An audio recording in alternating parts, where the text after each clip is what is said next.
मला ना आज बनवायची होती कुरडई. त्याच्यासाठी ना मी 4 दिवस गहू भिजत घातले होते आणि 5व्या दिवशी ना मिक्सरला काढून घेतले आणि पूर्णपणे त्याचा ना चीक आहे ना पिळून घेतला आणि रात्रभर तसंच पाणी ठेवून सकाळी त्या कुरडईसाठी लागणारा एकदम परफेक्ट जो चीक होता ना रेडी झालेला होता पांढरशुभ्र असा.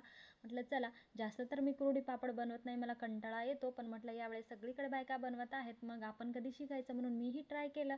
सगळ्यांना विचारलं तर सगळ्यांनी सांगितलं की जेवढा आपला चीक आहे ना तेवढंच आपल्याला आधण इथं गॅसवरती ठेवायचं आहे. मग मी तेवढंच एक पातेलं, माझा चीक होता तेवढंच एक पातेलं आधण मी इकडं गरम पाणी ठेवलेलं होतं अशा प्रकारे. आणि चीक हाटायला आता मदतीला कोणालाही न बोलवता म्हटलं चला यावेळेस ना स्वतःच ट्राय करूयात कुरडई बनवायची. मग मी स्वतःच एका हाताने चीक टाकला आणि एका हाताने हाटून घेतला. कुरडई असं वाटलं मला की बनवायला सोपी आहे, पण खरं सांगू जेव्हा आपण बनवतो ना तेव्हाच कळतं की कुरडई बनवायला सोपी आहे की अवघड आहे. खायला जेवढी टेस्टी आहे ना तेवढीच बनवायला म्हणजे खूप मेहनत लागते. पूर्ण इथे हाटून हाटून माझे हात लाल झालेले होते. पण म्हटलं यावेळेस ना आपण बनवूयातच कुरडई, कुणाचीही मदत न घेता. अशा प्रकारे मी चीक पूर्णपणे हाटून घेतला होता. एकदम पांढरा शुभ्र घट्टवट्ट जो चीक आहे ना माझा रेडी झालेला होता.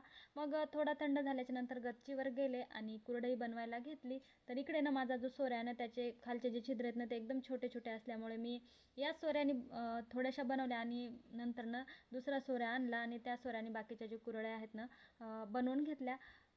इथे बघू शकता कुरड्या कशा जमल्या, कमेंट करून नक्की सांगा. मला तर ह्या कुरड्या पाहून असं वाटलं की खरंच मी आज ना सुगरण झालेली आहे. कारण जेव्हा आपण काही बनवतो ना तेव्हा परफेक्ट बनले की तो आनंद आपला काही वेगळाच असतो. मी एवढी म्हणजे खुश झाले होते की मला वाटलंच नव्हतं की एवढ्या छान कुरड्या मी बनवलेल्या आहेत आणि खूप छान कुरड्या माझ्या इथं तयार झालेल्या होत्या.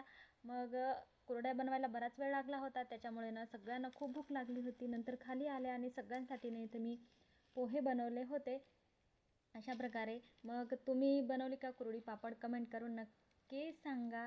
तर या मग नाश्ता करायला भेटूयात पुढच्या व्हिडिओमध्ये. तोपर्यंत बाय बाय.